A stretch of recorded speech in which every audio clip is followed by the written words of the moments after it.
Hello, everyone. Welcome to the 4040 podcast, the quality podcast. And unfortunately for you, I'm here joined by DangItJM. Hello, howdy. Hello, JM. It's so good to have you here. It's good to be here. Thank you for coming. And JM is one of my favorite uploaders because he's wholesome, he likes underrated weapons, and he's a very, very chill guy. And he hangs around on streams of various people, and he's always chill with the community and always helps people. And he's a role model in the Dark Souls community that you guys should aspire to be. If you don't, then shame on you guys. But JM, some stuff about yourself. Tell us some stuff about yourself. Like, how did you come to know the Soul series? How I got into all of this. Well, the entry that I had into playing Souls was not the most graceful one. I don't know if I've said this story before, but um, I had never touched Souls provided one day that I went over to my friend's house during, I believe it was middle school. That was about the time that Dark Souls 1 was out, and pretty sure when I went over to my friend's house on the PS3, he had Demon Souls and Dark Souls 1 as well. Um, as a custom, we would just kind of play the different games that we had. Like it was also during this time that I think also like League of Legends came out at the same time too. So the two of us were like getting introduced to that. But one game that he wanted me to try while I was at his house was Dark Souls 1. And I'm trying to like remember that day that I was over where I was totally not interested or feeling playing Dark Souls. Because as soon as it started, it was totally alien to the idea of role playing games or to the very game that Dark Souls was. As when you got to like the character creation screen, Yeah. it showed what character do you want to have? I'm like, oh, okay, I'll just get a random guy, I guess. The thing is as soon as you go a little bit further, it asks you for classes, and I'm like, which one of these weapons is good? And I was never got a clear answer from my friend who was like watching over me as I was playing it, and I'm like, oh god. He was even like, this is like that first jump into a Souls game is such a delicate time because you could totally mislead somebody. Yeah. This was also during a time when like Reddit wasn't as huge. Uh, like going on forums was a thing, but it wasn't as organized. You had to be particular about what you were looking for. Indeed. So I couldn't like confirm it. Like I couldn't do any questions to reaffirm anything that my friend was saying. Like for instance, he was saying that for the character creation, if you gave your character a big head, that made you a bigger target in some way. Like that also made you weaker because you had such a big head. I'm like, what? No way. That's crazy. Um, the thing was is I only played it that one night and I got a little bit ahead. I'm not even sure how far I went. I'm not even sure I beat like what's his name, the stray demon, but I all I remember is that I did not pursue Dark Souls any further that night, and I didn't come back around to the Soul series until like many half a decade later. PS4 came out, and from what I heard, there was a commercial for this one because they were playing commercials for video games back in the day for Bloodborne. Yeah. And I looked up information for that, and I remember reading info that Bloodborne was also going to have co-op. And I thought to myself, as I messaged my friend who showed me Dark Souls 1, I messaged him saying, "Oh, hey, look, Bloodborne. It's a co-op game for that Souls game you like so much." And little did I know that Souls has had co-op since it was first conceived. Yeah.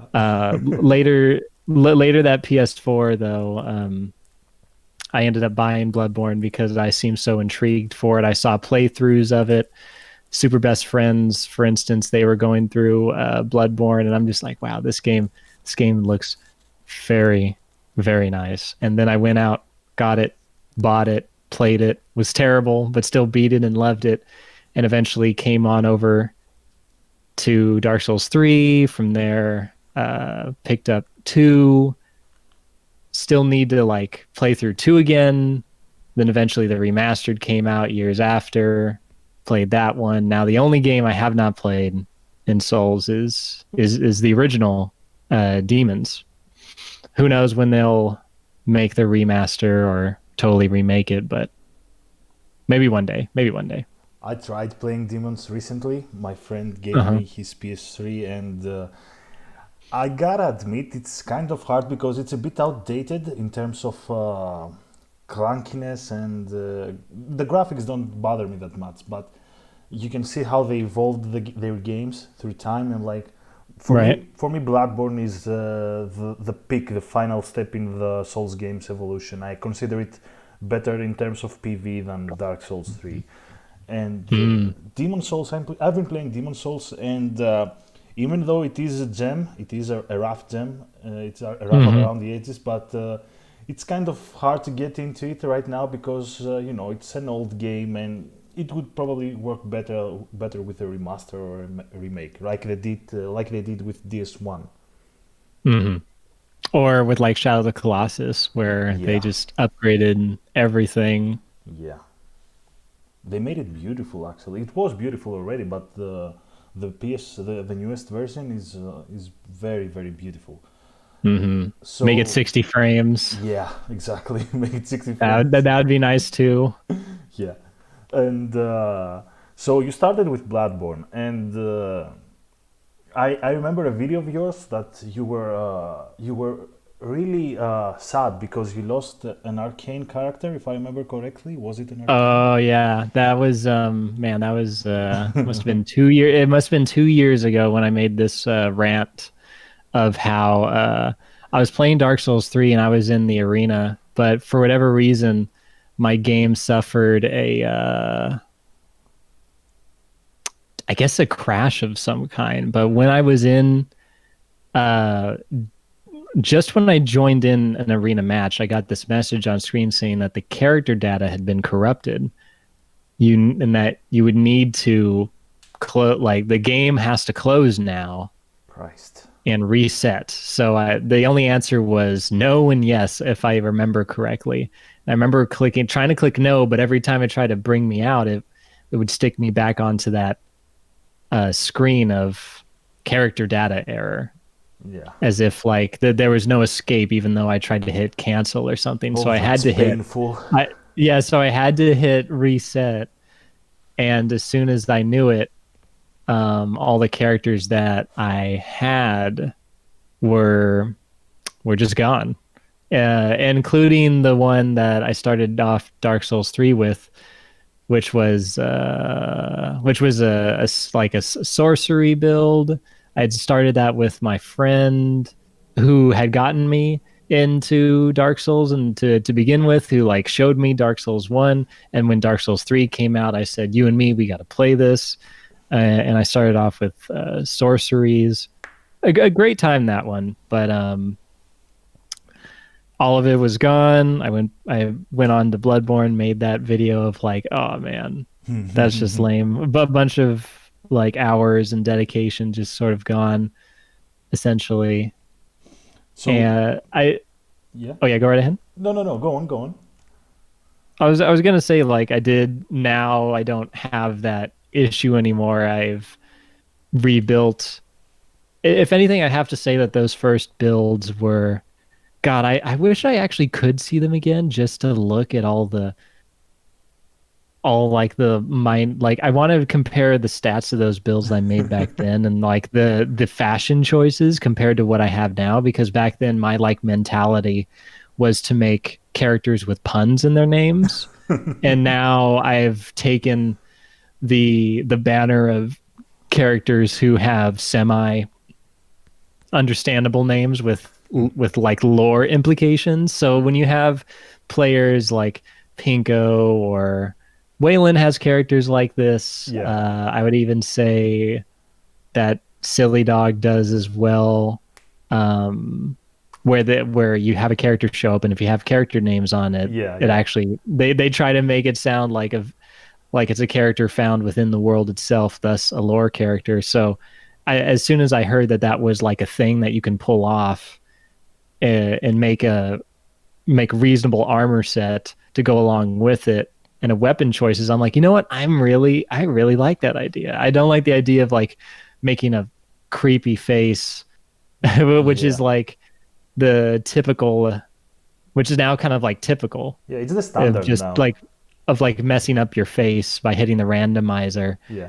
Or like you go to the similar face option and you just click, you keep tapping that until you find whatever monstrosity you were looking for. Yeah. Now I'm take more time with like making a character that is like sensible, not so much realistic, but seems like they would fit into the world, but also that it's not like you have to find a balance between having a build that serves that purpose, but also a build that's fun for you. Like for instance, you could make a follower cosplay and use all the follower weapons, follower saber, follower torch, follower Mm-hmm. spear. But the thing is that two of those three weapons are incredibly tough to handle. So I would rather put them somewhere else instead, or I'd rather use builds that would be fun.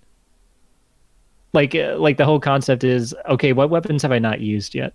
This, and that. Okay, now the plan is let's how can I make a lore build out of weapons that I want to have fun with or Mm-hmm. weapons that I think are fun with? And Yeah. and that's maybe like one way to look at it. Or I have an idea of it's in the other direction.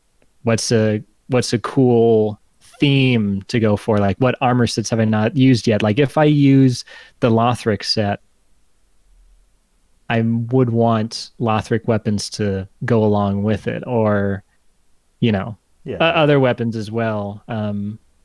It's a different mentality for each one. I have for the different characters that are there. There may be like one character that's a bit off with the whole naming scheme, but otherwise it keeps to that lore theme.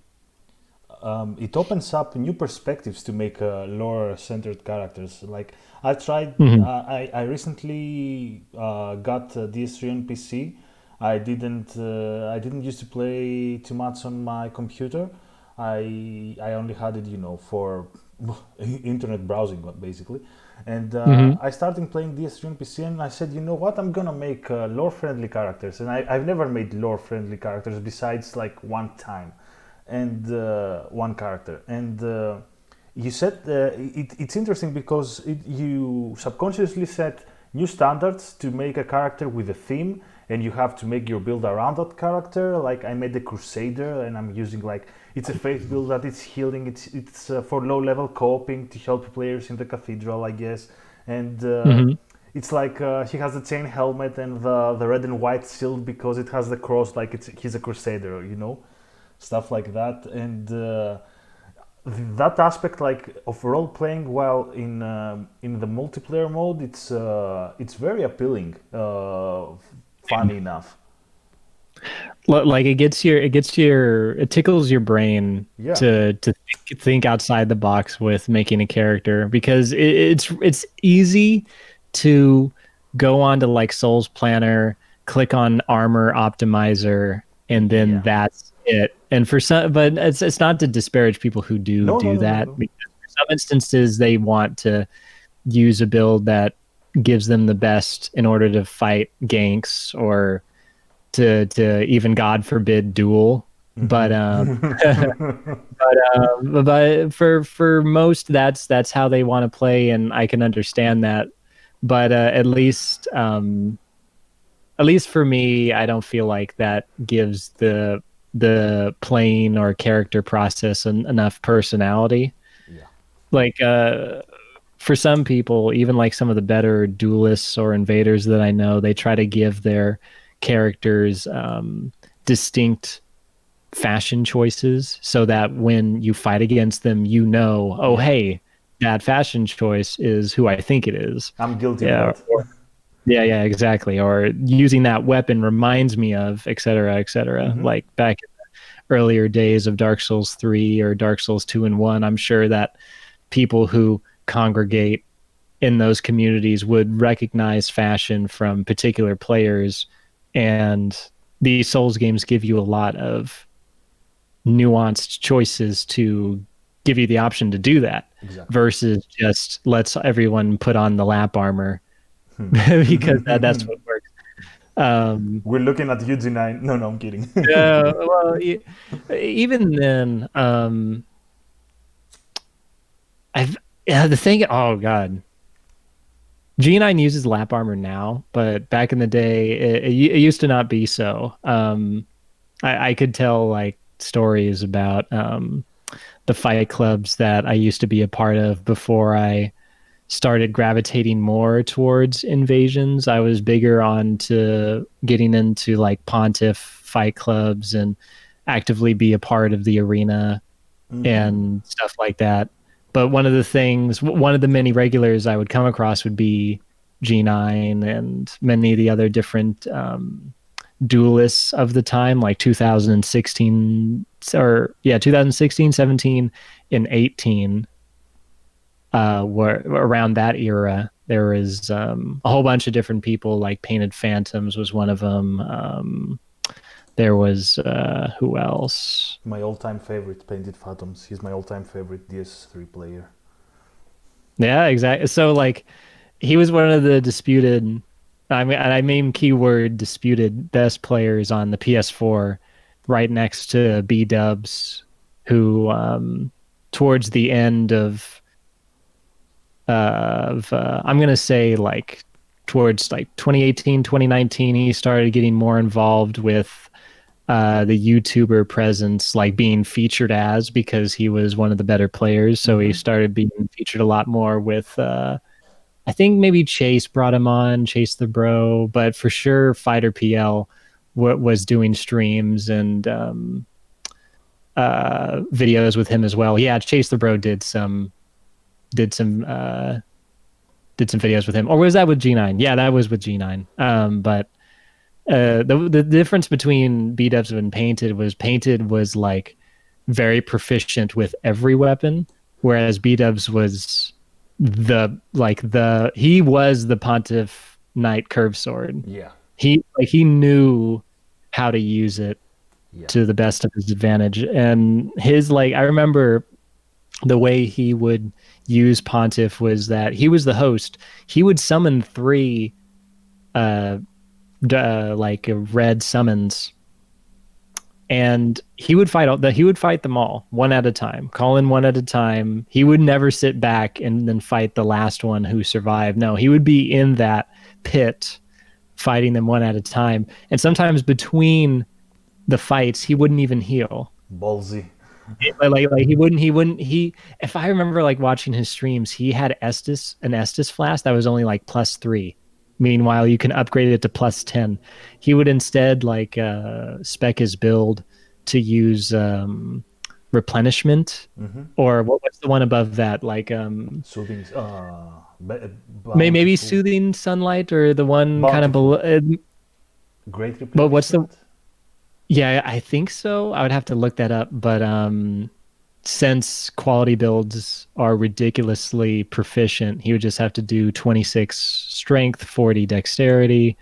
Then he would just put the rest into, summon to vigor, or no, like he would do the soft cap for vigor, then he would do the soft cap for endurance. Yeah. I don't think he had that much vitality. So many of those points would then just go into faith. And next thing you know, he was healing, While fighting. regenerating a lot Yeah. of health while fighting. And his aggressive nature of using that curved sword was devastating, to say the least. Yeah. I wish I could go up against it these days. When I understood the game a lot better, it took me a while to like get used to the this the movement of Souls, despite playing it for how long? Like now going on for playing Bloodborne for 5 years, Dark Souls 3 for 3 years, but I didn't really like understand how to master those games until more recently, 2019, and now that we're going into 2020, I'm just like, damn. Sometimes it really just does take a while for you to get these games. Where Yeah. even like rest assured, these games are simple. They're not that entirely complicated, like compared to actual fighting games Yeah. with inputs that you have to put in with combos and all that. For this game, it really is just spacing and footsies, but trying to get that down to a like a to whatchamacallit, second nature, Yeah. where it's like instinct, then that's the level where you can be like, okay, now I'm comfortable to fight in any situation. And I wasn't at that until the past year and a half or so, 2 years. Before then, I was honestly, I wish I could see some of the footage that I was doing back then, because I would love to like look at my past self and be like, what the hell are you doing? Other than that, yeah, these past few years of playing Souls and the being around different people, the duelists, more recently the invaders, and now we're all just in the waiting room for Elden Ring. We don't talk about that here. We don't talk about that here, but new game, whatever the new game is, just waiting very patiently. Until then, I have been catching up on the games I've been missing out, like Divinity Original Sin 2. God, that's such a good RPG.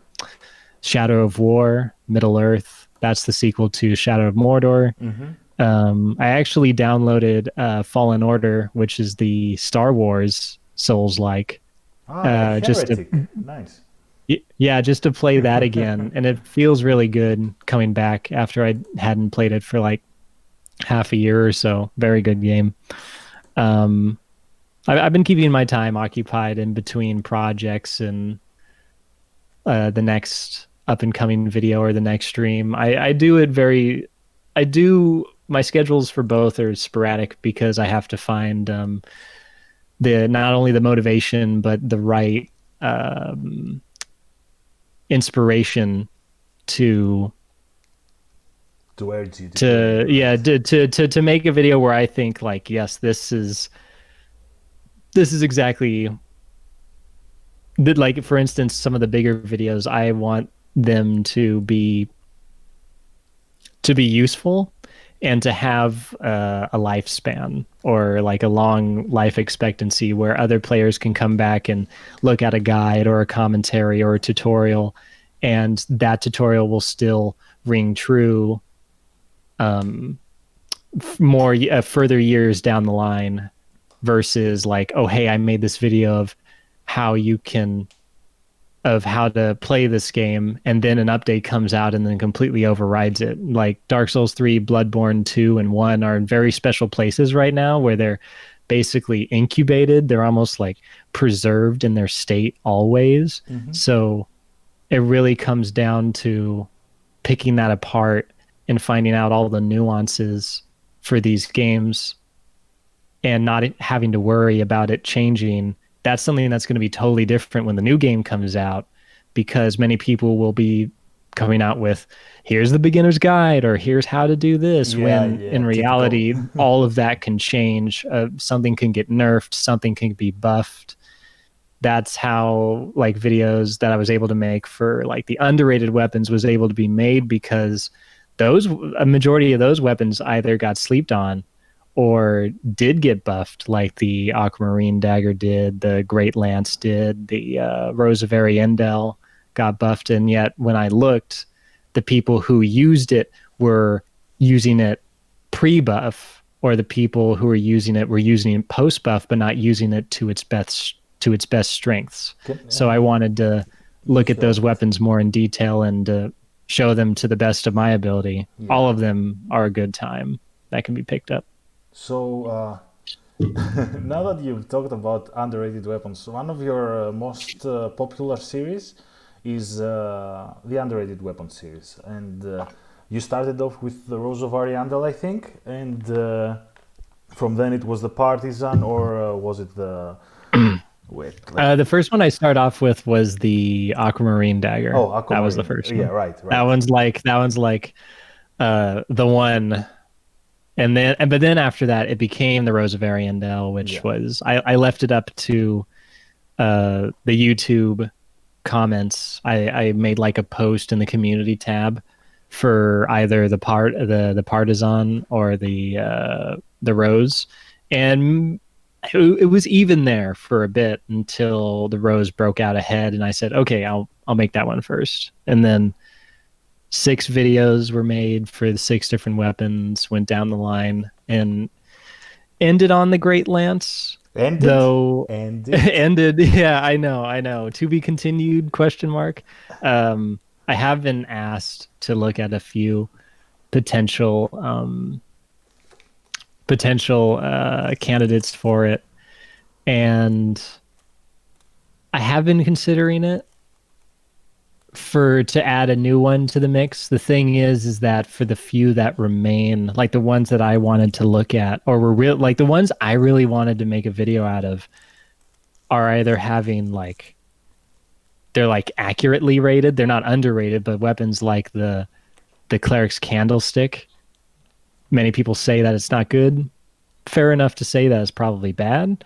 And after attempting to use it, trying to use it to the best of its abilities, I can also definitively say that something is pretty whack with that weapon. In fact, FromSoft should have taken a look at it and done something a bit more with it. Why did they give it the weapon art that they did?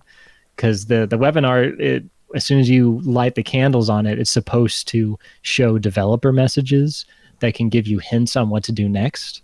Yeah. How is that going to help you in an invasion or in a duel of any sort? It's going to do absolutely nothing. And they called it weapon art. I know, even though it does not do that either. The what's and furthermore, on that weapon specifically, I tried to use it in a capacity that I thought was unique to the candlestick, because technically speaking, you can have a shield and a straight sword that shoots spells and totally be fine. Whereas previously, if you wanted to shoot spells and have a sword, you would have to have like a straight sword in the right hand and a catalyst in the left hand, and you couldn't block anything.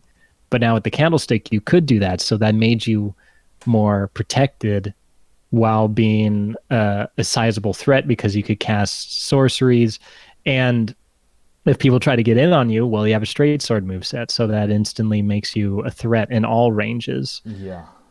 The next issue is the candlestick's range, which is that of a longsword, which is all right, but then it's damage, which is damages for sorceries and damages for the actual candlestick itself. So when you try to whack somebody with it, it's not going to do that much. When you actually try to hit people with sorceries with it, it's not going to do as much as using a catalyst by itself. So it's now you have to really justify having that shield in your left hand or whatever in your left hand to get as much as you can out of the candlestick. So I tried it, and I have gotten like some footage out from it, but I didn't feel like it brought out that much. Maybe I ought to take another look at it again, but I feel like I tried my best with it, and I wasn't able to find as much hidden gold in that one or enough potential in it compared to something else like the Old Wolf Curved Greatsword with its weapon art that can chain into different, not only true combos, but pseudo combos, because you can pull off a weapon art into a jump attack if they try to jump away from it. So you can almost trick them, where if you hit them with the beginning of the weapon art, you can actually not go for the end of the weapon art, but instead go for a jump attack instead, and perhaps do off more damage as they try to roll away or roll into you. Yeah. Um, stuff like that. There's other weapons as well that I've been suggested. Stuff like people try to. I've seen a few comments like, "What about the which one was it?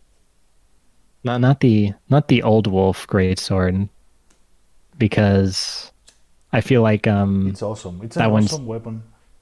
I love it. it's a fun weapon, but I've been told by people who use the old wolf greatsword enough that it's fun to use, but probably a video shouldn't be made about it. It's more of like, oh wait, no, what's the one I can't believe I'm forgetting this right now. The one that the Undead Legion uses, The Faron. the break dancing sword. Yeah. How am I forgetting about that one? Faron Greatsword. It's a The Faron. which one? The Faron. Oh, the Farron. Yeah, that's right. So I remember someone telling me that it was underrated, and I'm like, excuse me? Like a majority, like a lot of, All of the gankers use it to I, stagger you. I know exactly that. It's One of annoying. my biggest things for putting a weapon on underrated is a few things. How often does the weapon get used? Um, does it have an interesting move set? Can it do damage? Like those are like the three biggest factors. There's others things too, like weapon requirements and stuff, and like stat requirements, other stuff like that. But those are like the main three. How often is this used? The move set and the damage, and the Aquamarine has that. The Rose has those three factors. The Partisan does. The only thing that may have the most popularity is the Flamberge because it's a great sword. The Yeah. only great sword on of the six that I've made. Yeah. So when people pick it up, it's actually very linear compared to the rest of the great swords. So it's not that difficult to use. Mm-hmm. The only thing that I thought was very neat about it was its weapon art R2 Yeah. that has a bugged move set. And the reason why I thought that kind of brought out the weapon more was because you could be more aggressive with this great sword than the more superior great swords, which has the poking R2. This one instead has a slash R2, which is the weaker move because Yeah. you can't track a weapon or track an opponent all around you. Yeah. But you still have that weapon art R2, which has forward momentum instead of the normal like Claymore and Hollow Slayer R2, which keeps you in place. So it's that R2 of those weapons is better because it has better tracking, but it is the more defensive move. You're inviting the other player Exactly. to try to get in on you. So you're trying to psych them out. So if you do a fully charged R2, they could roll into that charged R2. Or even if they time it right, you could try to punish that fully charged R2 with an attack. But the thing about that move is after the end of the fully charged R2, you have leftover hyper armor. So you can extend it out with an R1 and catch somebody who's trying to punish you from that. So off of that alone, stuff like the Hollow Slayer, Claymore, the Gales, and Mm-hmm. the Onyx Blade have this move set, makes them already like a tier placement above the great Yeah. swords that just have a slash. Stuff like the Moonlight Great Sword, the Flamberge, The the Bastard Sword. Wolnirs, and then there's the Old Wolf with its own R2 because it wants to be special. Oh man, I wish that R2 was better because it looks so flashy. I wish they could have found a way to make it better. And in Dark Souls 2 they made it. They made it worth it, but for whatever reason in Dark Souls 1 you get backstabbed for it. In Dark Souls 3 people see it coming a mile away. So um You know, for you know oh, what what? were you going to say? Speaking of slept-on weapons, I have to push my agenda here, Okay. and you know what I'm gonna say. I'm gonna try to convince you Yeah. about making an underrated Valor Heart. I'm picturing it right now. You know, the Mhm. most slept-on straight sword. Its moveset is compared to that of the short sword. Its reach is that of the broadsword. Uh, Right. Long story short, what would it take you to make a Valorant video? I can make things happen. So,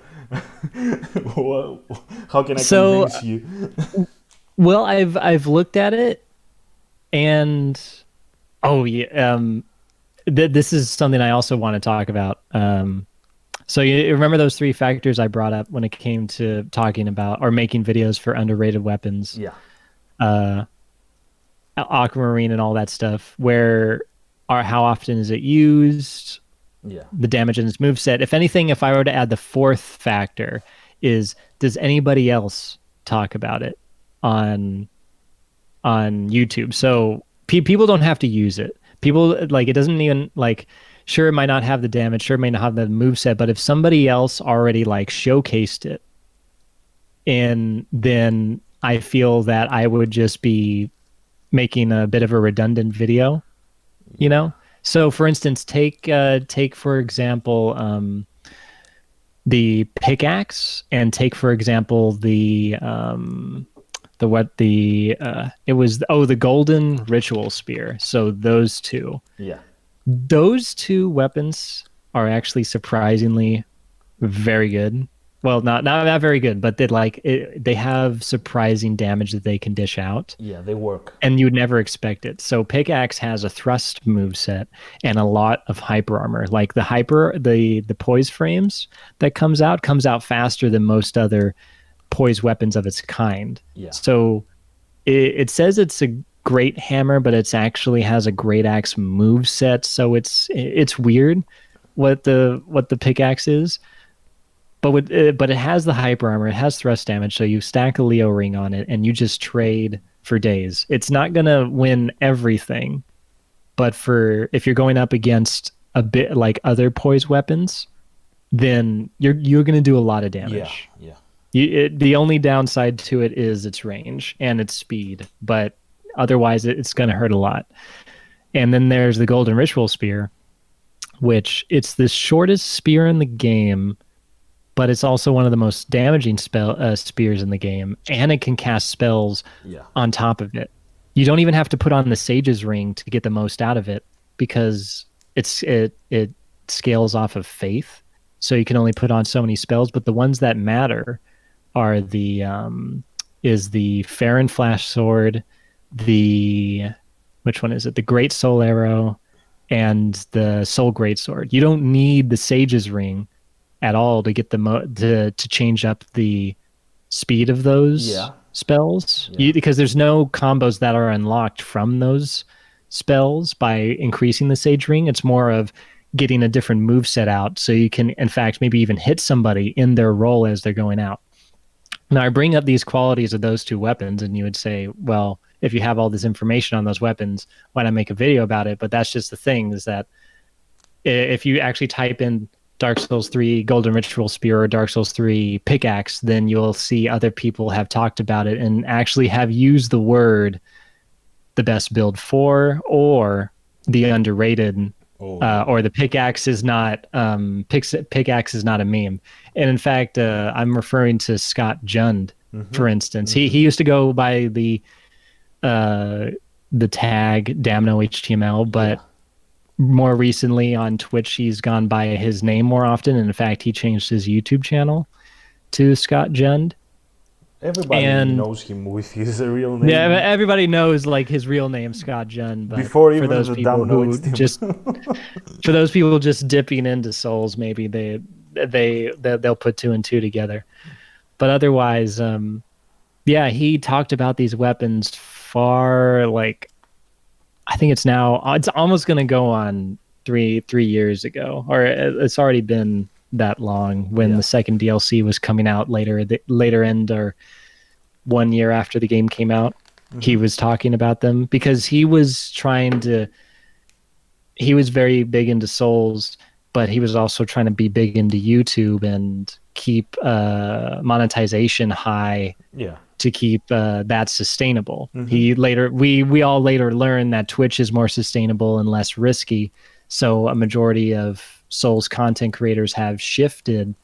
So people like Orboro, people like Peeve and Scott Jund have shifted from there to go on to Twitch Yeah. and have played their respective games to keep that effectively that income Yeah. going on their perspective. But before then, Scott Gen made many great videos for Dark Souls 3 that for now have been gaining dust because the YouTube algorithm doesn't treat older videos well enough because those videos do those weapons justice. And now that long tangent aside, I'm going to bring it back to, so here's the Valor Heart. There's Big Hat Logan had made this video for the Valor Heart back 3 years ago. In fact, I'm going to pull up the date when he did it Okay. on October 24th, 2016. That's how long ago. It's almost this knowledge that's already floating out there on the interwebs is already out there about like a weapon like Valor Heart. Now, while it would be interesting for me to pick apart that weapon to see what else is brewing, I don't know if I would call it underrated. I think people who are aware of the Valor Heart are conscious of the things that it's capable of, like blocking Yeah. with the shield. It's stylish to use. The jump attack becomes a very fast forward moving poke, and then you have the weapon arts to use at your disposal. I think many people are aware of how cool and neat and great it is. If I would have to relate that with the weapons I've talked about, like the very first one, probably the one that deserved it the most was the Aquamarine Dagger, where if you look pre 2018, before that video came out, Inferno Plus, Prod, and who else? Who else wrote on it? Moose Torrent made videos on the Aquamarine Dagger pre and post buff that it got, and the majority consensus was that it was still not that great, not good. Yeah. And I just felt this need of like, I want to give this a try. It said that it brought the stamina down. I want to give it a try again. And it took me a while. I kept dying for days and days using the weapon because I wanted to wield it using that dagger in arena and in some invasions even. And dying was a constant occurrence until eventually I got it with the spacing, with punishing and using the weapon art in just the right way to catch people in rolls. It suddenly became like one of the most stylish weapons to use in Dark Souls 3, a game where the most effective move is just to press R1. Yeah. This weapon wants you to use R1s and L2s and R2s and maybe even throw in a jump attack from a distance because you're using a dagger, so you don't have that much range.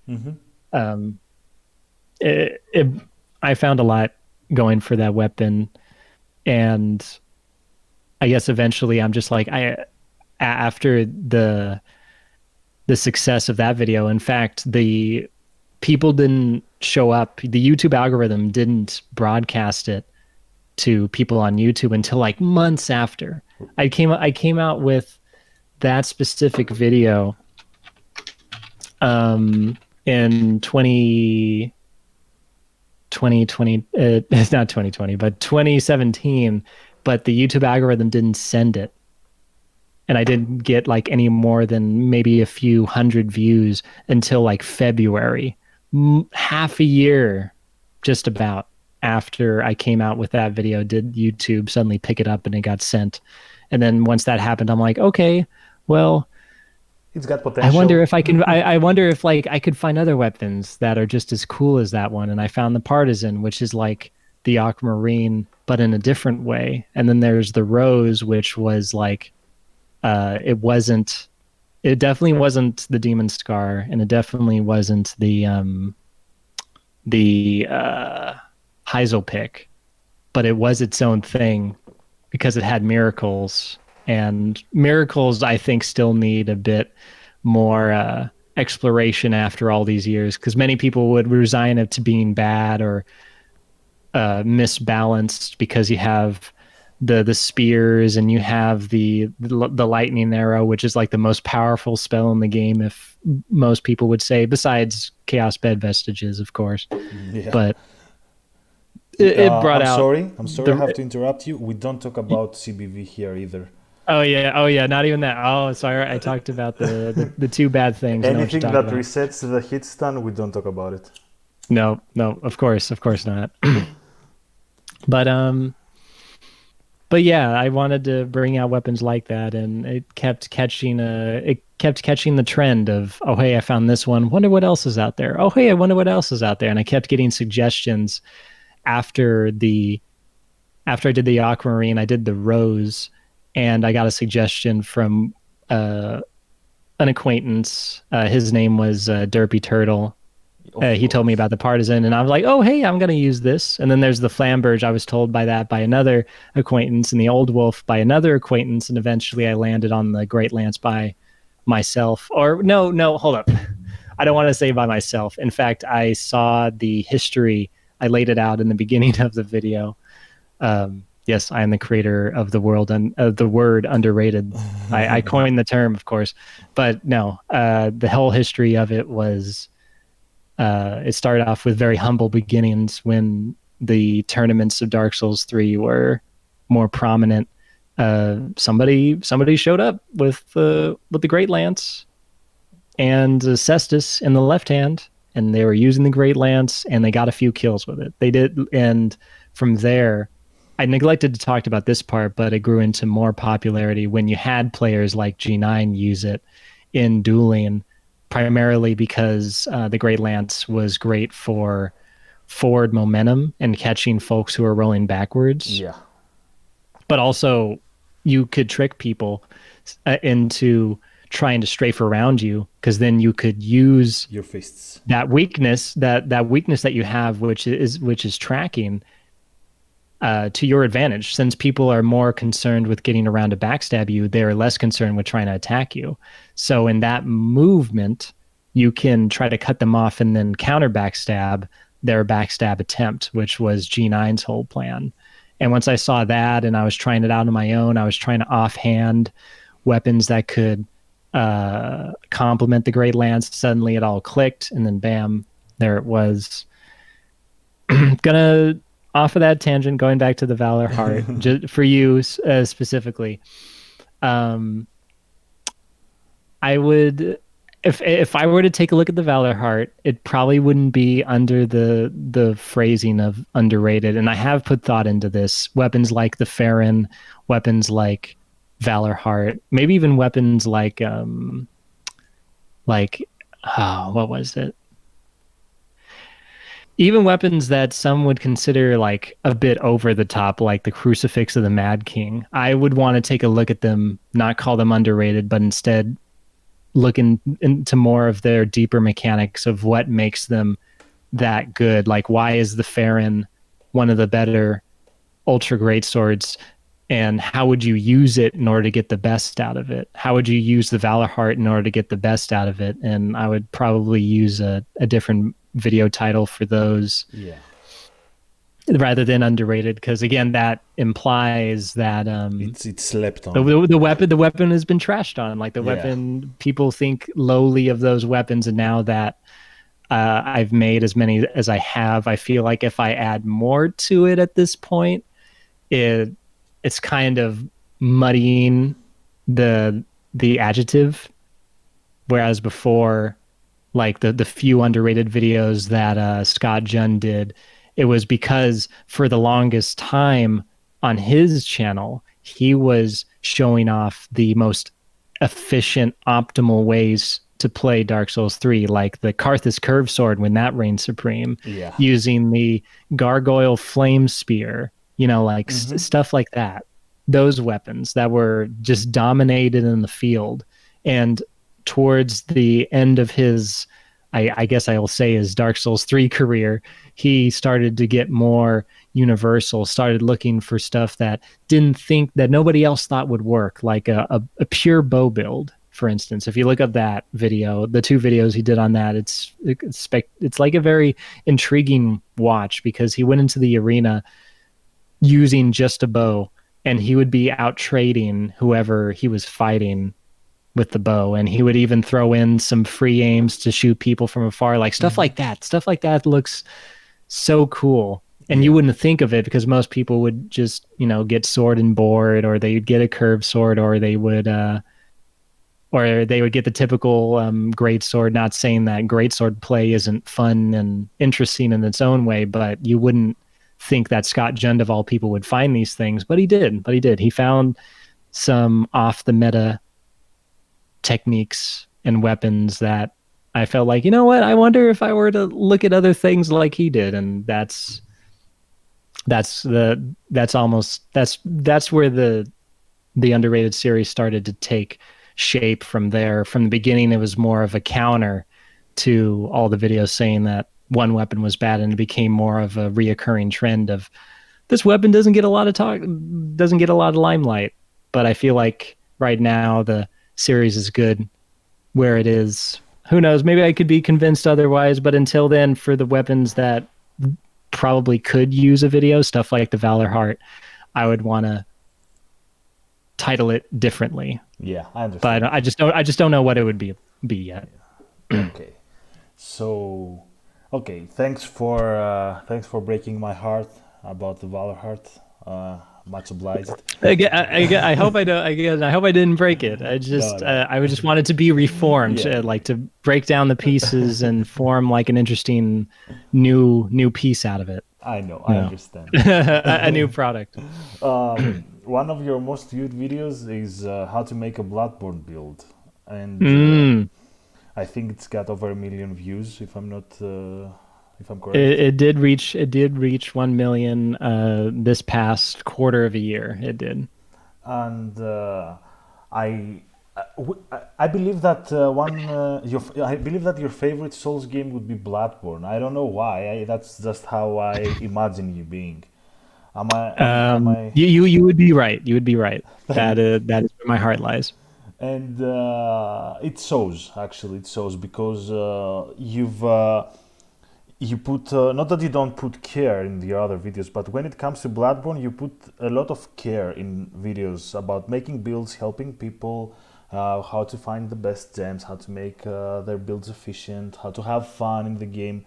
And I want you to tell me the process of helping people with those videos that you've made about Bloodborne.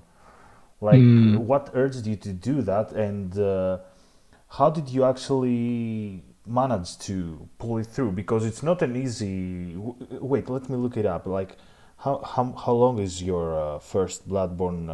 How to make a build? It's 26 minutes. 26 minutes, Mhm. full of information. Not a second wasted. And there's no fluff in that. But it's not like spewing data either. It's like you're on the point and you make it fun, and it's not something that it's easy to do, right? Oh yeah, the at least the editing process. If you want to, that whole process of actually making the video does take a huge chunk out of the day. In fact, some video projects, like from when I wake up to when I go to sleep, is just working on the post production, the editing, like actually finishing up, adding in visual aid, or adding in music, adding in cuts, looking for footage that I've obtained over the past few days, and then trying to add it all in. That could be a day's worth of work. And once I get started, I can't really stop because I feel like, oh man, I'm on such a roll, but that next thing you know, I'm working on it for 12 hours straight, like some breaks in between, because like as soon as I get it going and I'm nearing the end of it and it's like 10 o'clock, I'm like, you know what? I can totally get this done, render it, and have it scheduled to upload in the morning. So while I sleep, it uploads, and then I can look at all the comments come in once I wake up. But otherwise, yeah, the process is definitely um, it is a process, is how I'll describe it. I won't say it's hard or difficult. It's just I won't even say it's tedious. It's just something that if you have a vision, there's a certain amount of effort you have to put into that vision to see it go through. And for some of those guides, those tutorials and commentaries, I have an idea of where I want to see the video go. Yeah. And it really is really just, you just have to put in the time to follow that, follow the whole idea downstream. And if I were more healthy with my work ethic and managing my time, I'd probably be slower with the process and like section it out into hours of the day. That way I can get adequate sleep or something like that. But at least as of now, I have no self restraint. And as soon as I just get working on it, I don't really want to stop. Um, you were also describing how working on these videos to help people, the Yeah. mentality behind it. Yeah. If anything, it culminated from something else. It like sparked from Dark Souls 3, of course. Back, I believe it was also in 2017. Yes, it was in the not before the summer. May 30th, 2017 was when I made the video about the most active invasion and co-op ranges. It's such a big like a mouthful, that title, but it's just talking about what are the ranges for invasions and co-op, and where is those ranges most active, which areas are those Yeah. for Dark Souls 3. Because what I noticed, remember when I talked about like I was palling around in fight clubs, and eventually I went over to invasions a lot more. This was all done on Twitch. So I was going around different players, different people, and all these different people and players had their own rituals or different ranges for invading at this would determine how active a certain play session would be. And I would go onto Reddit, and sure, there would be some talk about the same invasion ranges and where people should upgrade their weapons for, and around what soul level, stuff like that. Yeah. But all of that wasn't like headline news, or if most of that stuff was like hidden in comment sections underneath users that didn't get that many upvotes. So there was, again, a lot of knowledge out there. It was like trying to fit together a different puzzle, but you had to find the different pieces from the experiences that you saw on Twitch streams and from your own invasions, and then apply the same logic from stuff on Reddit, stuff on even on Vextra Life, where people would post on the pages there saying that, oh, here's a good time. Like if you're in Central Irithyll, you might be around level 40 to level 50. Then you ought to have a +6 weapon by now. Yeah, I know because what you you got mean. a bunch of large Titanite in the whatchamacallit, in the just before the old Demon King, like that area where there's a bunch of large Titanite Yeah, everywhere. yeah. That Lying should at least around. give you enough to upgrade one +6 weapon. So that's where you should put your weapons so you can invade people there. Even back in the day, invasion, the upgrade ranges were much bigger. So someone could actually get a +8 weapon and invade somebody who had a +5 weapon. So it was a lot more of a wild wasteland frontier back in the day, where people just got totally romped by some invaders or some gank squads that were just up to the brim out twinked. Luckily, though, From Software saw this and they tightened up those ranges by making anything below +4 like very minuscule. The ranges were very strict. So if you were +1, you couldn't be invaded by someone who had a +3 anymore. You can only be invaded by someone who had +1, who had 0, or had +2. So so good on them, because I felt like that was a good change. But I felt like nobody else was talking about this. I came out with that video and I felt like, oh, hey, that was informational enough. Now I want to talk about something else. I talked about poison, and then the aquamarine dagger came out. And eventually I brushed upon Bloodborne. The thing is, though, there's a couple of projects before I made that how to make a build in Bloodborne. There was actually another video I made on Bloodborne expressing my disappointment of Bloodborne. It's not. I've unlisted it because my opinions in that video are no longer current. So I felt like if I keep that video up, it's not gonna represent how I feel about the game anymore. In fact, I would want to make a video in opposition to what I made beforehand. But in summary, that unlisted video was about the 5 flaws. I titled it "The 5 Flaws of Bloodborne PvP" or Bloodborne Online, and that was the bell ringing women, the bell ringing system. So not only do you have to wait for the bells to actually reach the player you want to find, which could, if it works instantaneously. If it doesn't work, it could take like a few minutes for you to find your friend, which is abysmal. Yeah. Then you have the bell ringing women, which if you want to invade somebody, a random invasion, they had to either ring a sinister bell to spawn one in, or they have to bring in the co-op buddy in order for them to spawn in. But as soon as they kill the bell ringing women, they're free to roam and do whatever they want for the rest of the level. And for some of those areas in Bloodborne, the bell ringing women spawns very early in the level. Exactly. Stuff like the Nightmare Frontier, where if there's a co-op group going through that, they have to just go over one bridge and down a small incline or decline, and then they see the bell ringing woman, they kill her, and they have the rest of that swampy, messy place to roam free. And that's just lame. Like, they should be able to get invaded anytime, not just if the bell ringing woman is alive. Not just like when those were 2 flaws out of the 5. Yeah. And then I brought up time to kill, which mainly had to do with the blood gems doing so much damage. I then talked about the netcode, though my perception and my understanding of the netcode was less so than how I understand it now. And in fact, I'm still ambivalent towards how Bloodborne handles the netcode, but the same. I'm not convinced yet.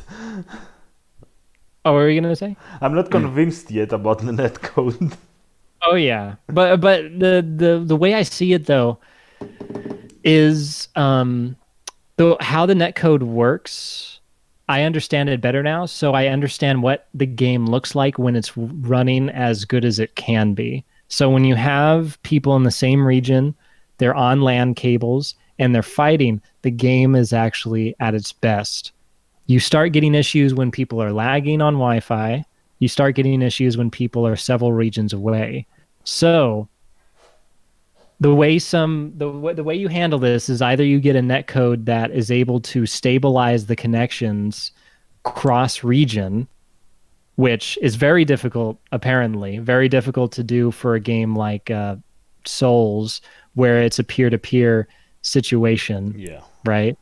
So the next step would be give us a better region lock. If you're not going to fix the netcode to stabilize cross-region play, because Wi-Fi is always going to be bad, so might as well try to stabilize. If I'm going to fight someone from Europe, then if I was playing like Dragon Ball FighterZ or Tekken 7 or even Grand Blue Fantasy or Guilty Gear or something like that, some of their rollback netcode works well in that situation to make it seem like you're playing right next to each other.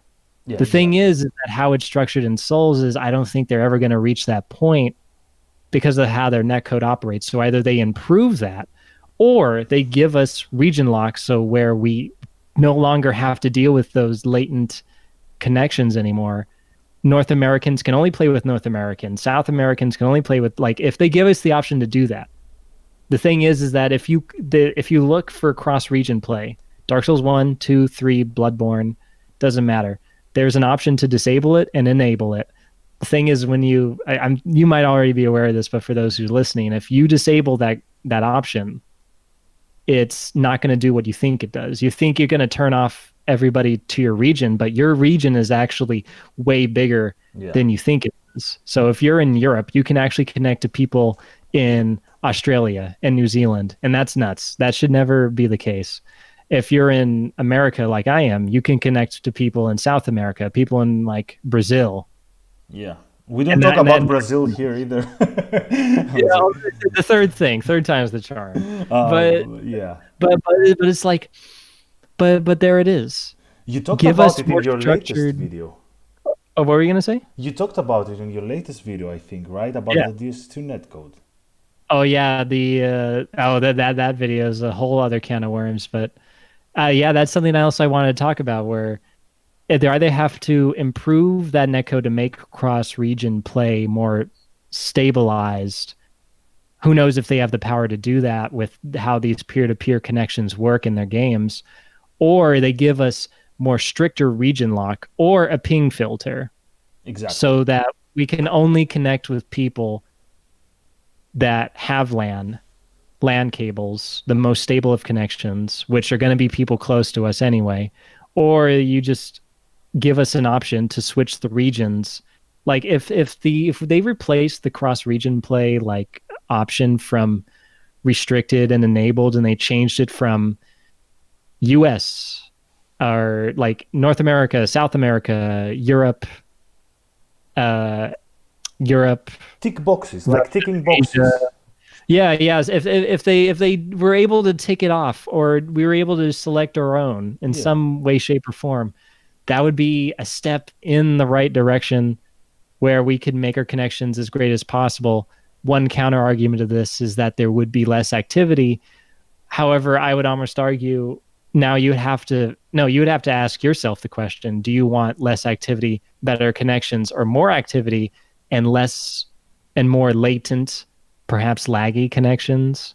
Um, some days I want more activity than less, but other days I'm like, oh God, we can't keep playing like this. That was my point with the netcode. So after that, with this video, the five flaws. The thing is I only talked about its netcode, and I referenced one video that showed Bloodborne's netcode in action and how it takes a while for the hits to register in that game. So the game would feel off when you played it, and that was my mentality because back in the day, the way I approached duels was I didn't have the top tier chalice gems. I didn't want to heal during the duels because I thought this was how duels were supposed to happen in Souls games. But Bloodborne, I later learned that Bloodborne is very special Yeah. in that with the heal parries and all that, it's supposed to operate like that.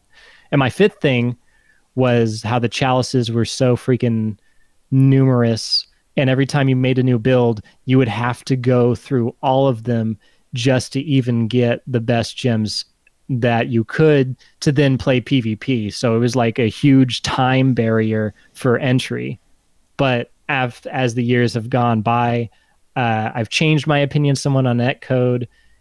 The game plays the best when you play with people that are right next to you. When you have good connections, the game is totally different Agree. than the latency issue. Just as soon as they find a way to either stabilize it or close it off, then we're on the track to actually playing the game the way it's supposed to be. And then immediately that got rid of that point, that one flaw at the video. Then the chalice dungeons, false depth chalices happened. Next thing you know, you could get through the entirety of the chalices in 3 hours as opposed to like 12 because you have to go through so many chalices, and if you died because you didn't have enough gems, you then have to go through the main story and then come back just to fight like the defiled chalices that give you half health and stuff like that. It's a chore. But now it's a chore to do the normal way. but now it's so like easy to breeze through it. You could I started a character on the character screen, and I got to the point where you could now farm for chalice gems in just 3 hours. Yeah. You still need to go through the game, but now you're not only do you beat the game, but now you're ready to go into PvP right after, or you can go into PvP just before you beat the game because of how quickly these false death chalices get you from beginning to end. So that takes care of another point. And then I eventually came around to blood gems because I figured, oh, well, actually, it was really a matter of perspective. I don't have any objective basing for this one other than that there's no true since there's a few true combos in Bloodborne. Yeah. People should die very quickly as long as there's healing involved. So if healing is happening in the duels of Bloodborne, then the blood gem issue, the time to kill, is not that big of an issue because now you have to play off of healing and getting heal parried, or you could turn that sign of weakness to your own advantage because someone's going to assume like, oh, he's going to back up now. You can then be aggressive back Yeah. and get low health. Now both of you are low health. One of you are now, so now you get into this dynamic of where you both have to play chicken of who's going to heal, who's going to still stay in the fight. And eventually someone does heal, then you both heal. Guess what? The fight is reset. You can have more play time. Whereas before, if you had no heals, the fights would end like in 5-10 seconds. Yeah. Potentially. So, now, not to say that fights still end that quickly with heals because you could just easily heal parry somebody and kill them off the bat. But at least now you at least have the option to get back into the fight. Next thing you know, that 5 flaws that I had, all the opinions were going away. Now Obsolete. that left was what was the 2 flaws: the bell ringing women and the bell ringing system.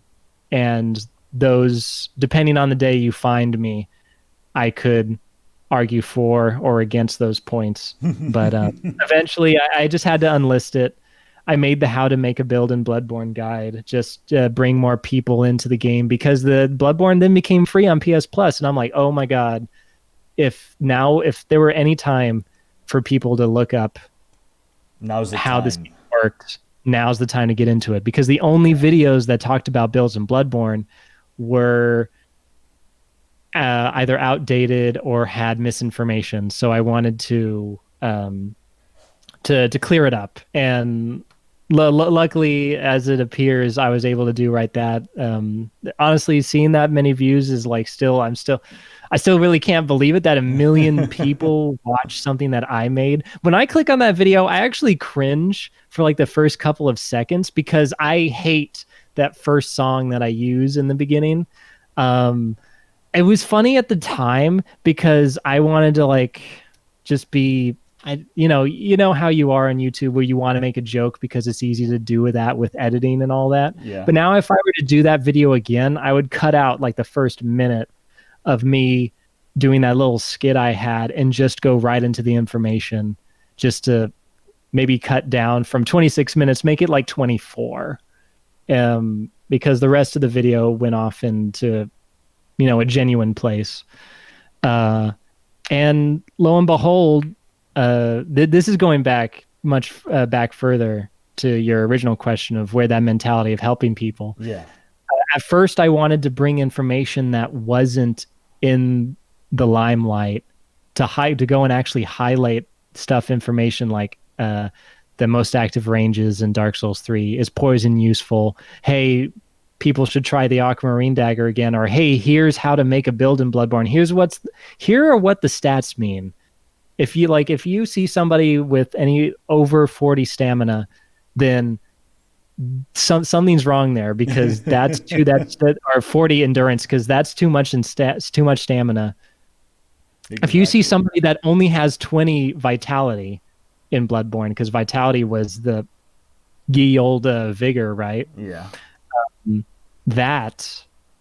If you saw someone with only 20 vitality and they were asking why the game was so hard, well, there's the reason, because you're dying in 1 and 2 hits when you could have like 500, 600 more HP and actually be surviving those boss fights or the PvP encounters and not have such a tough time. And that's where a lot of the I found out I really enjoyed seeing many comments or people coming saying that they were playing the games again and that they really appreciated the information that was here. Stuff like that makes it worth it. Whereas in the beginning, I wanted to just bring information to the front page, and now that people see it, you get like a satisfaction from people receiving it, absorbing it, and using it in their own ways. Yeah. So I like that. I like that kind of understanding to spread understanding about these games, and that's why I went a bit further with Bloodborne, particularly with Dark Souls 3. Just talking about all these different aspects of the game that don't get talked about a lot. That's really key for me, is finding an aspect of these games that needs more explaining, or that doesn't get addressed enough, so that maybe there's another perspective or another take that we can look at it, or just to bring it to the attention of players, so that uh, these games have said a big part of these games is the community. So if the community is helping each other out, then the games in effect become better because of it.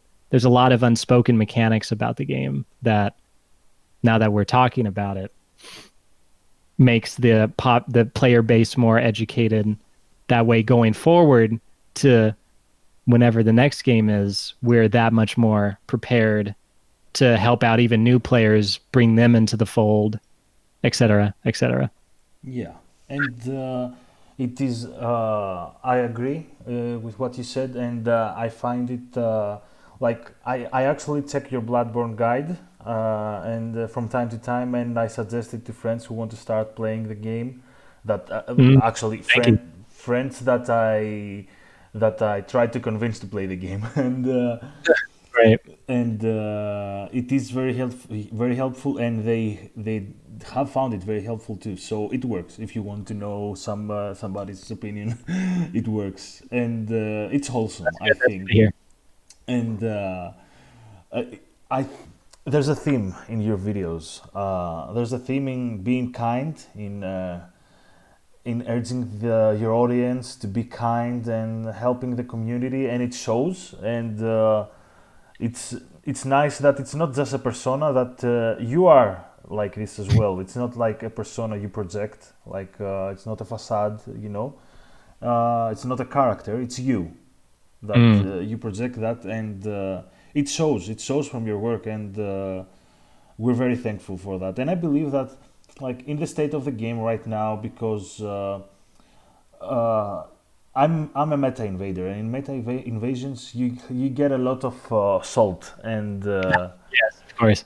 and you have to remember that there's a person behind the screen.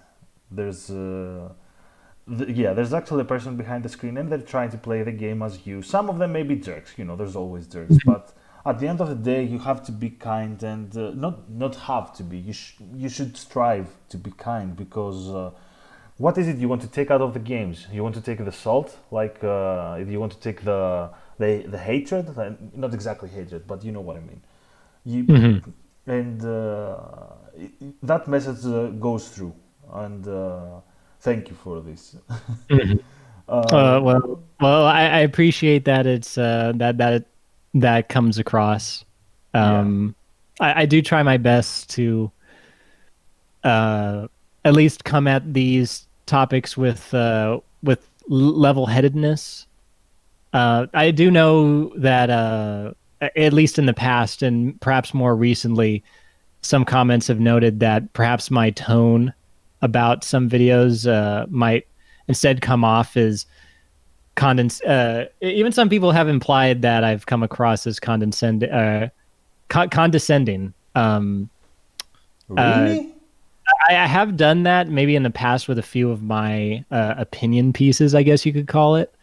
But that's actually something I try to actively avoid. And I noticed that in my inflections. So I have to decide between either keeping my voice monotone, or just trying to liven up my speech, because I know that if I just talk at like one voice the whole time, then I won't be pleased with the video itself.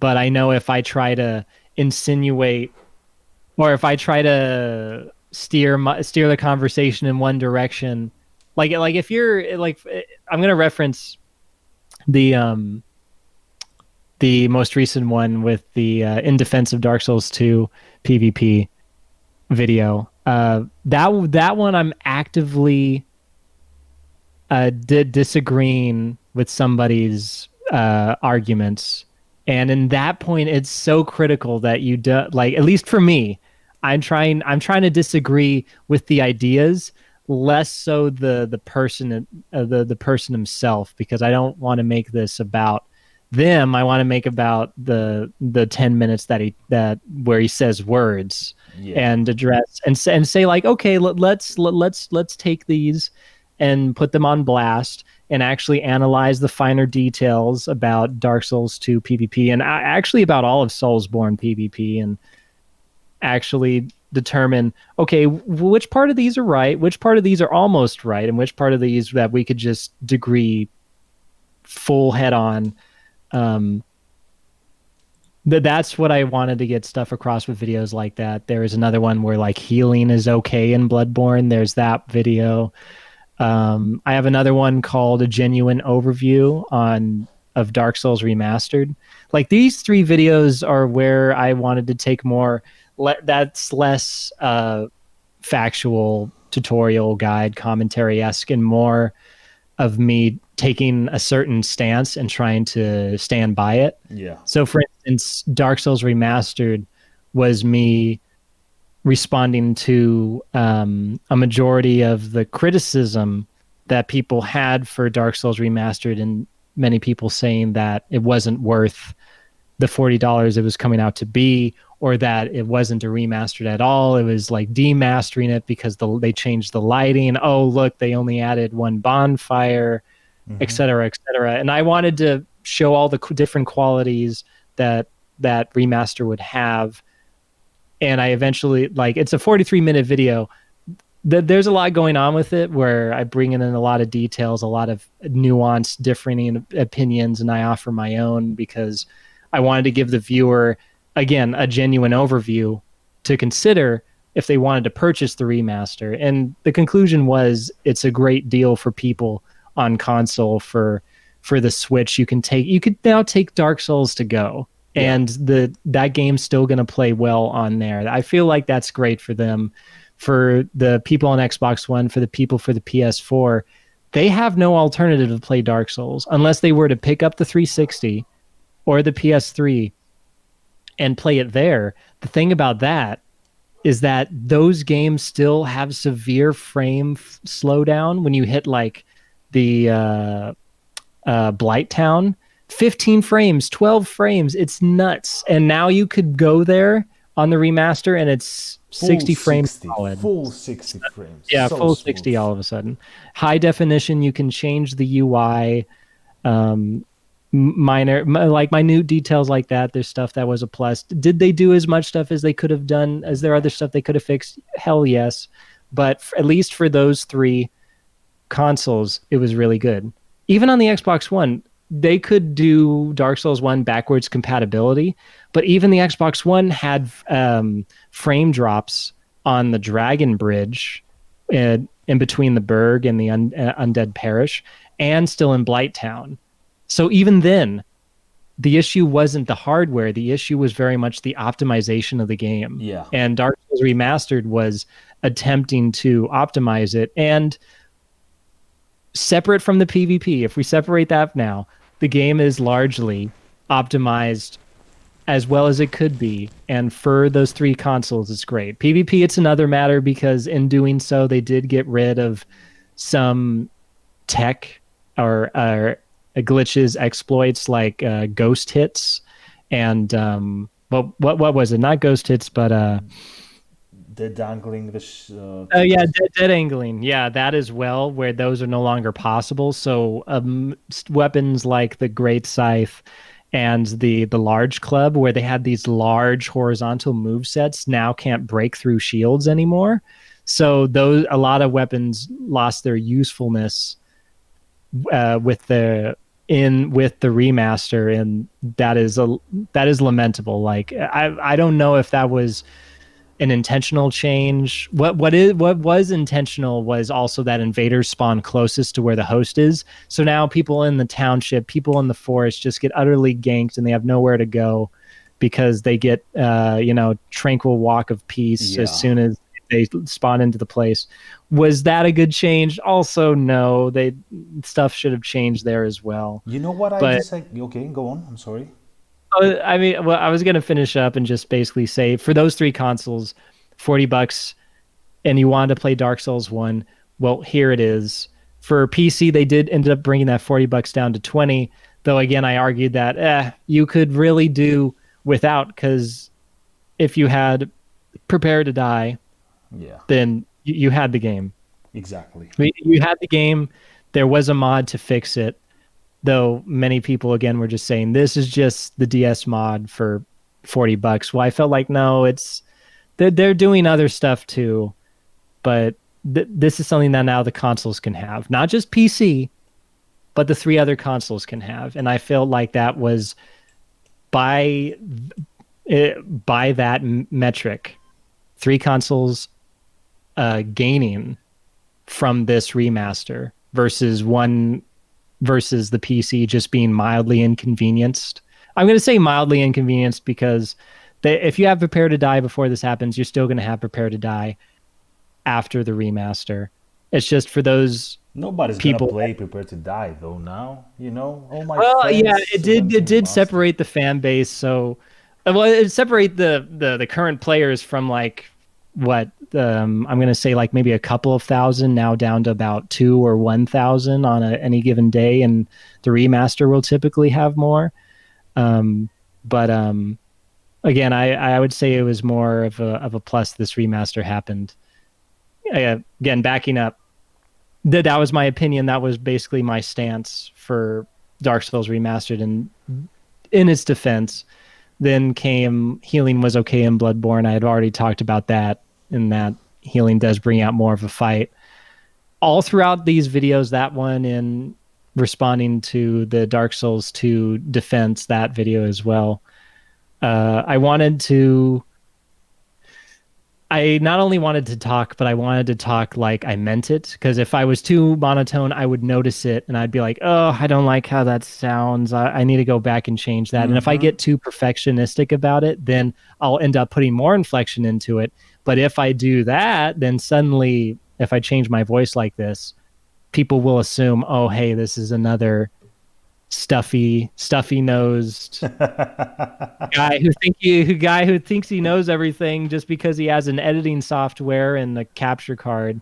But in reality, I wanted to try to avoid that Guys, I persona. just sound smart. Good. I'm not smart. I just sound smart. Yeah, exactly. Most people, um, yeah, most people aren't that way.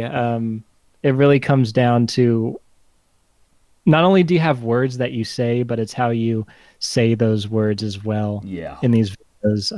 I do, just like you were saying earlier, I do want to appear as friendly because ultimately at the end of the day, that's how I want to be. I don't want to start any beef, hold any grudges, because at the end of the day, we're playing games, and I started a majority of this channel with experiences that I had with friends that were fun. Like if you look at the videos before the most active ranges in Dark Souls 3, a whole bunch of those were friend videos or montages that happened in video games that I thought were fun and cool. And ultimately, at the end of the day, that's what you play video games for, Yeah.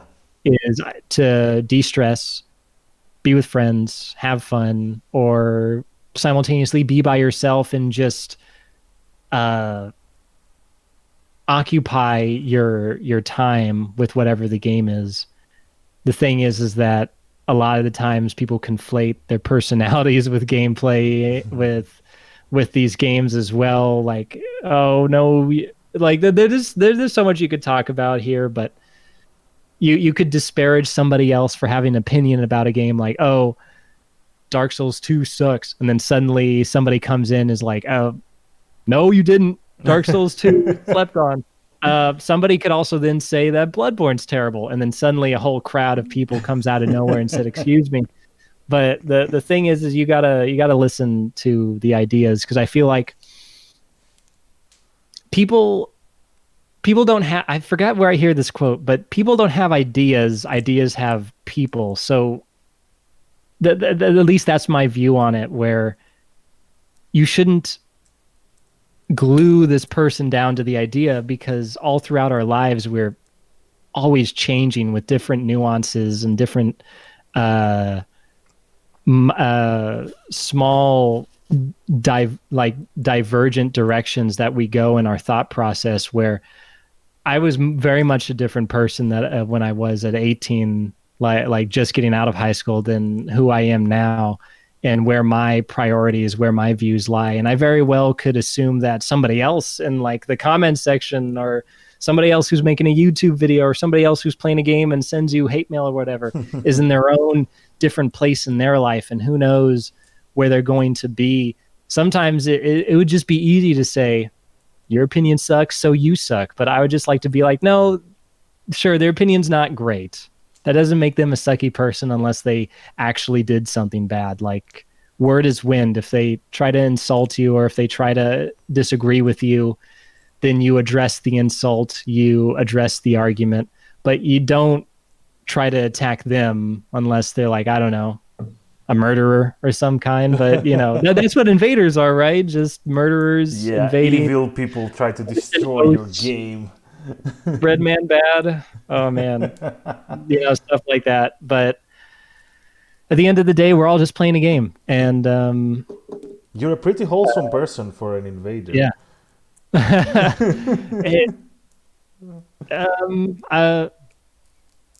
I guess I got nothing more to add to that. I do try to keep it wholesome as much as I can, because just like I said, these are games that we all can have fun and share and play with each other on. Because a lot of these times, the best parts of these games are brought out when everyone involved is having a good time, right? Yeah.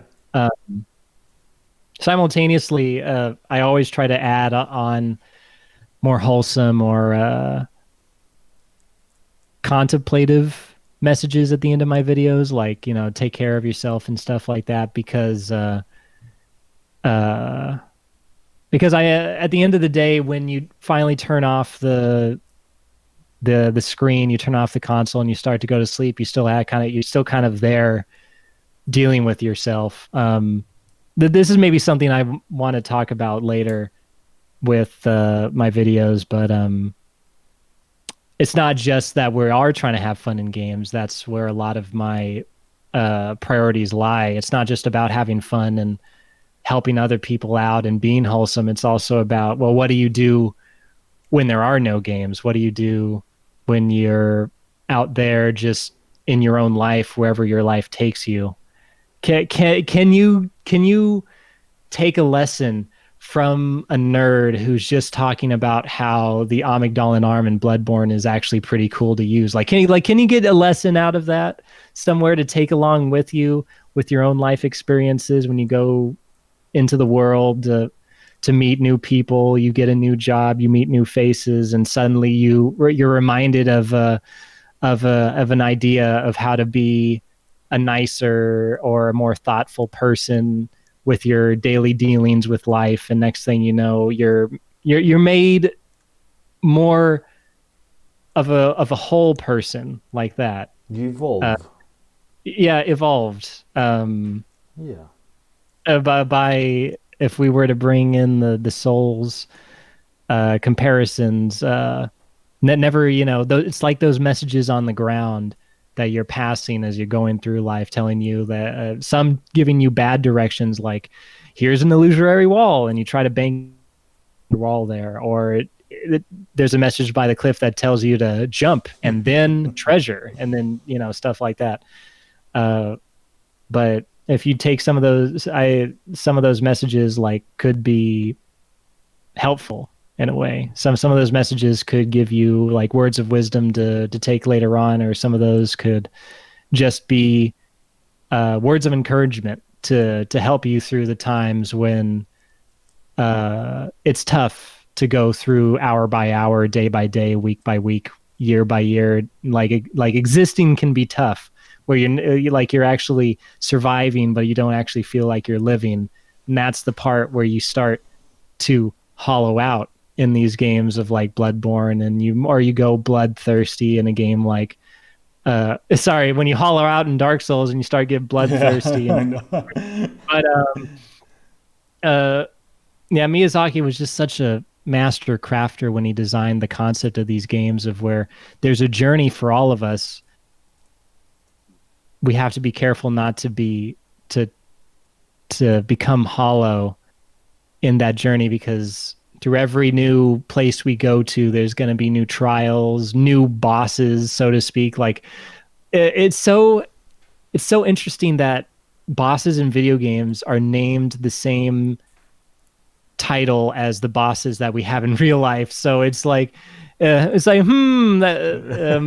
parallels. I'm seeing a striking similarity, but they could also mean like here's a new trying obstacle in the path of your life that you're trying to get through, and sometimes you need a friend, you need a someone to help you out. Sometimes it feels like your privacy is being invaded by somebody that you don't want to be there, but now you have to react to it. How do you fight against it? Do you bring in friends to help you? Do you run away? Do you run back to the bonfire and have a duel, or do you run to the boss fog to try and, like, the boss fog isn't safety. It's just Another challenge.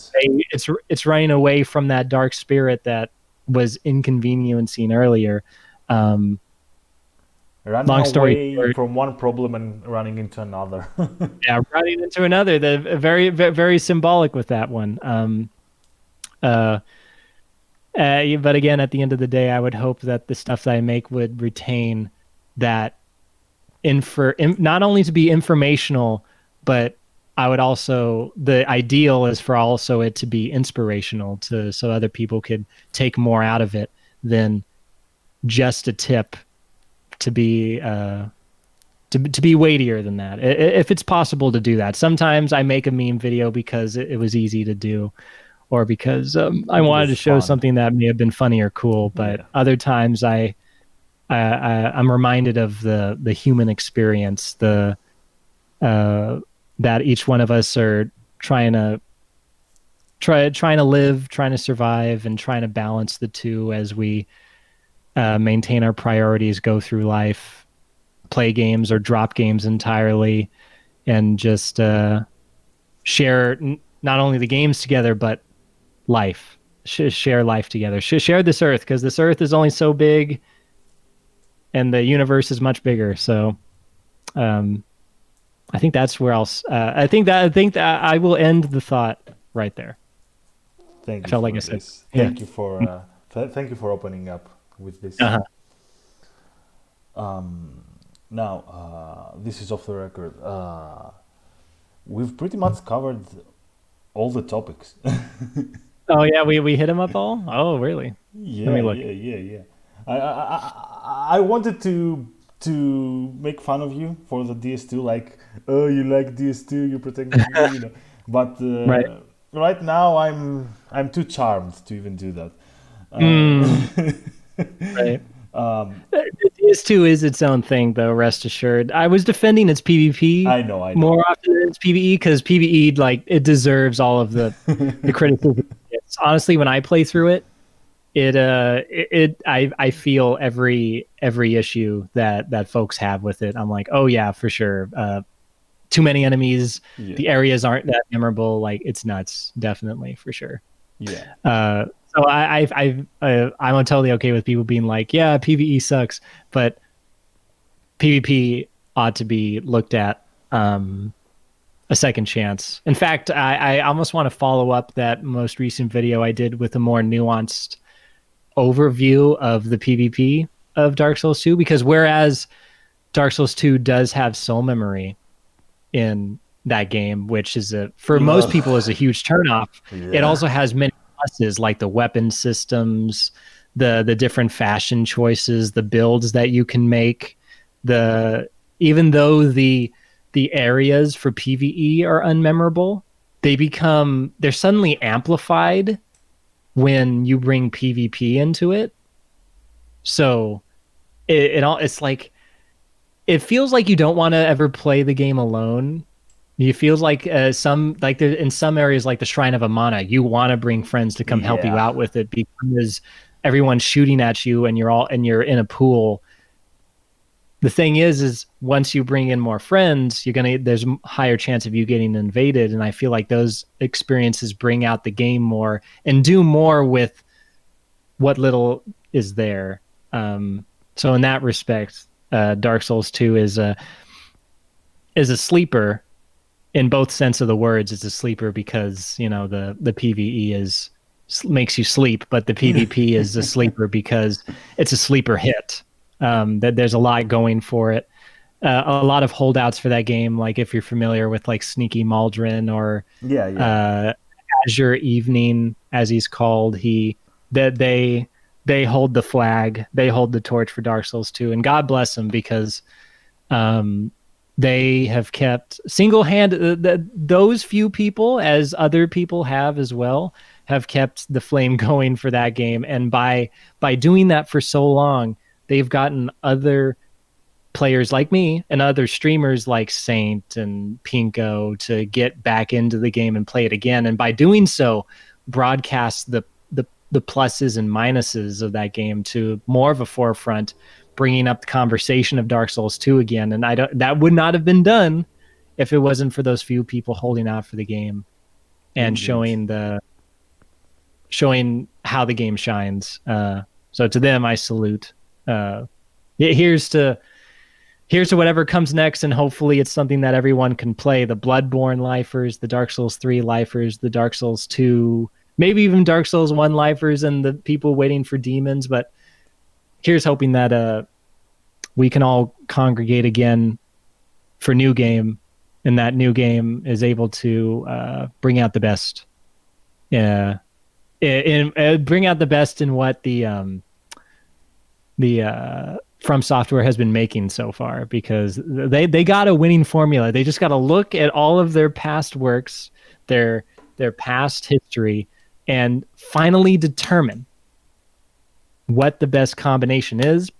Because take the good parts of Dark Souls 2, take the good parts of Dark Souls 3, Bloodborne, etc., make it into new game, and add in not only that, don't even not only bring back the old stuff, the sensible stuff, the region lock, the you can have 6 people, 7 people in the same world, so you can have full out warfare or something like that.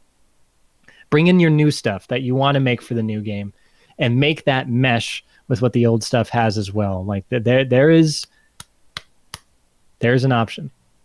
Like there is a timeline that will be really good if they are able to figure this out. Here's hoping that it works out. Cheers to that. Here's hoping it works out. Wow. We covered a lot of topics, a lot of subjects. Time flies. This podcast has got to come to an end because everything ends, and I am the one who would become the Lord of Darkness and wouldn't rekindle the bonfire. I'm sorry for that. I want to thank you, JM, for coming to the podcast. I want to thank you for opening up and sharing sharing yourself with our viewers. You're so it's not a character; it is you actually. And thank you for coming here, and thank you for sharing your experiences and your views with me. Well, thank you for having me on here, for inviting me, and thank you for letting me talk about all of this. I enjoyed it. Me too. Me too. Catch you around. All right, catch you around too. Have a good one.